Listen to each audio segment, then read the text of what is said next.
کہ تقدیر میں جو چیزیں لکھی جاتی ہیں وہ دو چیزیں لکھی جاتی ہیں، صرف دو چیزیں.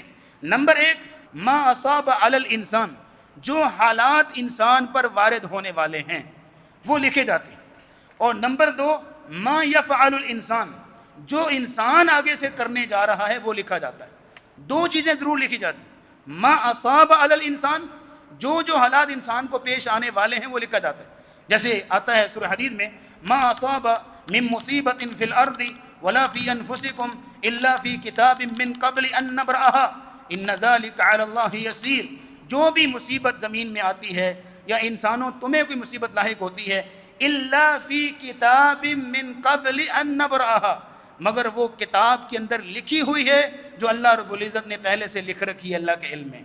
تو جو اللہ رب العزت کے علم میں وہ ہونا ہے، وہ جو اللہ رب العزت نے لکھا ہوا ہے وہ ہونا ہے. اسی لیے نبی کریم صلی اللہ علیہ وسلم نے عبداللہ بن عباس کو جو نصیحت کی تھی اس میں ایک بات یہ بھی تھی کہ جان لو کہ جو پوری کائنات مل کے اگر تمہیں تکلیف دینا چاہیں ہرگز تمہیں تکلیف نہیں دے سکتے جب تک اللہ نہ چاہے، اور اگر پوری کائنات مل کے تمہیں نقصان پہنچانا چاہیں یا فائدہ دینا چاہیں تو کچھ بھی فائدہ نہیں دے سکتے جب تک کہ اللہ نہ چاہے.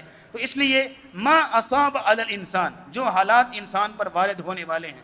نمبر دو یہ ہے ما یفعل الانسان، انسان جو کچھ کرنے جا رہا ہے وہ بھی جو ہے وہ لکھا جائے گا. جو کچھ کرنے جا رہا ہے، کس طرح کے اعمال کرے گا وہ بھی لکھا ہوا ہے. اس کو تقدیر معلق بھی کہتے ہیں کہ آپ کے عمل کے ساتھ جو ہے وہ گتھی ہے کہ اگر کوئی انسان نماز پڑھے گا اجر ملے گا، نہیں پڑھے گا تو گناہ کرے گا، گناہ ملے گا. ہاں، اگر کوئی نیکی کرے گا تو اس کو صلہ ملے گا، نیکی نہیں کرے تو آپ کے عمل کے ساتھ معلق ہے، آپ کے عمل کے ساتھ معلق ہے. اس لیے بعض لوگ جو ہے وہ ساری زندگی گناہ کرتے رہیں گے اینڈ پہ کہ کیا کریں جی ہمارے نصیب میں یہ لکھا ہے. بھائی آپ کو پتہ چل گیا آپ کے نصیب میں لکھا ہے، کوئی اللہ نے کوئی اس تقدیر کا پرنٹ آپ کو چھاپ کے دیا ہے جس میں آپ نے پڑھ لیا ہے کہ میری قسمت میں یہ لکھا ہے؟ نہیں، آپ کی ذمہ داری عمل کرنا ہے. نبی اسلام نے فرمایا اعملوا فکل میسر لما خلق لہ، لوگوں تم عمل کرو، ہر انسان جس چیز کے لیے پیدا کیا گیا ہے وہ اس کے لیے آسان کر دی گئی ہے. اگر جنت کے لیے پیدا کیا گیا جنت اس کے لیے آسان ہے، اگر جہنم کے لیے پیدا کیا گیا جہنم اس کے لیے آسان ہے. تمہاری ذمہ داری عمل کرنا ہے، اس عمل پر اللہ رب العزت پھر نتیجہ مرتب کریں گے.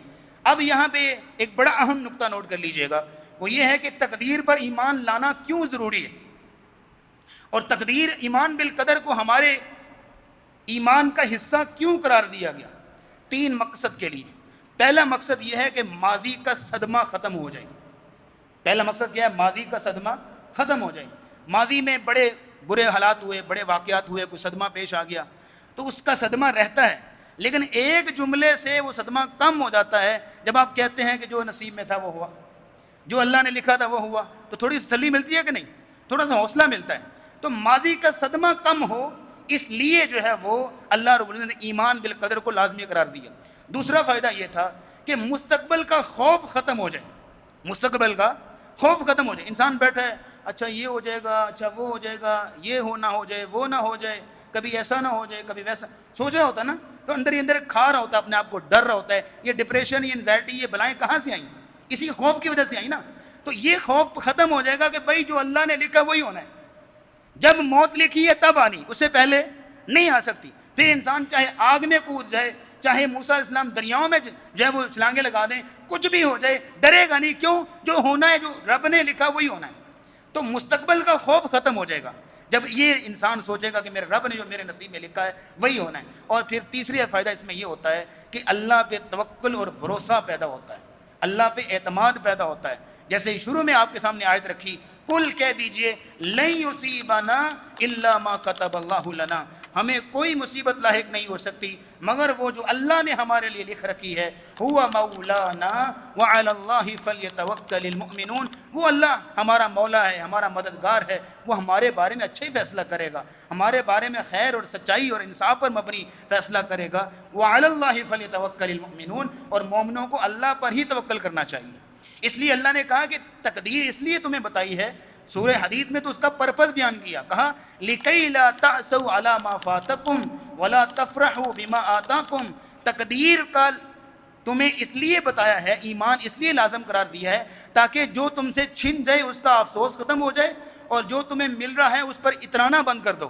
یہ نہ ہو کہ تم اتراتے جو ذرا سی کوئی چیز مل گئی اتراتے جو، نہیں، تمہیں ملنا تھا، اور جس سے کوئی چیز چھن گئی ہے وہ اب روتا رہے بیٹھ کے، تو رونے کی بات نہیں، وہ نہیں ملنی تھی۔ اس لیے یہ اس مقصد کے لیے، اس پرپز کے لیے اللہ نے، اسلام نے ہمیں ایمان بالقدر عطا کیا۔ لیکن ایمان بالقدر کتنا ضروری ہے، وہ حدیثیں بھی میں نے آپ کے سامنے رکھی کہ اس کے بغیر ایمان مکمل نہیں ہوتا، اور ایمان بالقدر کے فوائد کیا ہیں وہ بھی آپ کے سامنے رکھے۔ وآخر دعوانا الحمدللہ رب العالمین۔